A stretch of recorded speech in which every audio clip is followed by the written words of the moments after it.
একটি হত্যা মামলা, একটি এজাহার, আর সেই এজাহারকে ঘিরে জন্ম নিয়েছে একের পর এক প্রশ্ন। রাজধানীর আদাবর থানায় পোশাক শ্রমিক রুবেল হত্যা মামলায় আছে শেখ হাসিনা সহ 156 জনের নাম। তাদের মধ্যে একটি জাতীয় ক্রিকেট দলের সাবেক অধিনায়ক সাকিব আল হাসানও। তবে এই মামলার এজাহারে বাদীপক্ষের ফোন নম্বর ঘিরে তৈরি হয়েছে বিতর্ক। খোঁজ নিয়ে দেখা গেছে এজাহারে দেওয়া নম্বরটি শিবলি নামে এক ব্যক্তির, যিনি নিজেকে স্থানীয় জামায়াতের এমপি ব্যক্তিগত সচিব বলে পরিচয় দেন, অথচ সংসদ সদস্য নিজেই চেনেন না তাকে। নির্মাণে নাম্বার 1 শাহ সিমেন্ট। জুলাই গণঅভ্যুত্থানে উত্তপ্ত রাজপথ। বিজয়ের শেষ প্রান্তে রাজধানীর আদাবর রিং রোড এলাকায় গুলিবিদ্ধ হয়ে শহীদ হন পোশাক শ্রমিক রুবেল। এ ঘটনায় তার বাবা রফিকুল ইসলাম বাদী হয়ে আদাবর থানায় একটি হত্যা মামলা দায়ের করেন। তবে মামলার এজাহারে নীলফামারী 2 আসনের জামায়াতের সংসদ সদস্যের ব্যক্তিগত সহকারী পরিচয় দেওয়া শিবলি নামে একজনের নাম যুক্ত থাকায় তৈরি হয় বিতর্ক। যদিও এমপির কথিত পিএস শিবলি বলছেন, বাদী গ্রামে থাকায় গুরুত্বপূর্ণ তথ্য উপাত্তের জন্য তার ফোন নম্বর দেওয়া হয়েছে। এই নাম্বারটা দেওয়া হয়ে গেছে আমার জন্য কাল। না, আপনি যে পিএস বলছেন, মানে আপনি কার পিএস এটা একটু বলবেন?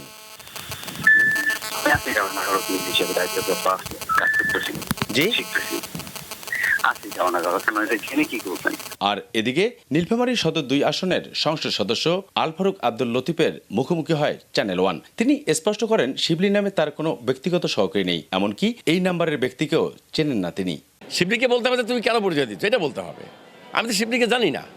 শিবলি আমার পিএস নয়, পিএ নয়, কিচ্ছু নয়। যে এজাহার করবে তার নিজের মোবাইল ফোন নাম্বারটাই সে ওখানে দেবে।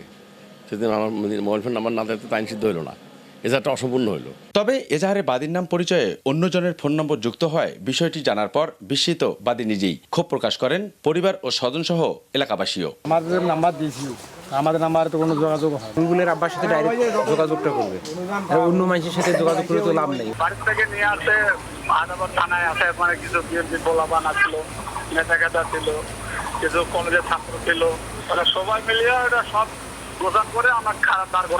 আর এ অবস্থায় মামলার শেষ পরিণতি নিয়ে প্রশ্ন তুলেছেন আইনজীবীরা। জেলা আইনজীবী সমিতির সাধারণ সম্পাদক ও জেলা জজ আদালতের পাবলিক প্রসিকিউটর বলছেন, তদন্তের স্বার্থে আইন অনুযায়ী এজাহারে বাদীর নাম, ঠিকানা সহ যোগাযোগের তথ্য নির্ভুল থাকা অত্যন্ত গুরুত্বপূর্ণ। না হলে মামলার ভবিষ্যৎ নিয়ে সংশয় তৈরি হয়। তদন্তকারী কর্মকর্তা মামলার তদন্তের স্বার্থে অথবা বিভিন্ন কাজে, আইনি কাজে যদি বাদীর সাথে যোগাযোগ করতে চায়, সেক্ষেত্রে যদি বাদীর নাম্বার না মেলে, বাদীর প্রকৃত নাম্বার না হয়, সেক্ষেত্রে অবশ্যই তদন্তে ত্রুটি আসবে এবং বিভিন্ন ধরনের আইনি সমস্যা সৃষ্টি হবে। একটি হত্যা মামলায় ন্যায় বিচার চাওয়া নিহতের পরিবারের সাংবিধানিক ও নৈতিক অধিকার। মামলায় বাদীপক্ষের সঙ্গে নাম ঠিকানায় কেন ভিন্ন লোকের ফোন নম্বর, এর পেছনে কি লুকিয়ে আছে ভিন্ন পক্ষের অনৈতিক উদ্দেশ্য, মামলাটির ভবিষ্যতে বা কি, আর এমন প্রশ্ন এখন সংশ্লিষ্ট সবার।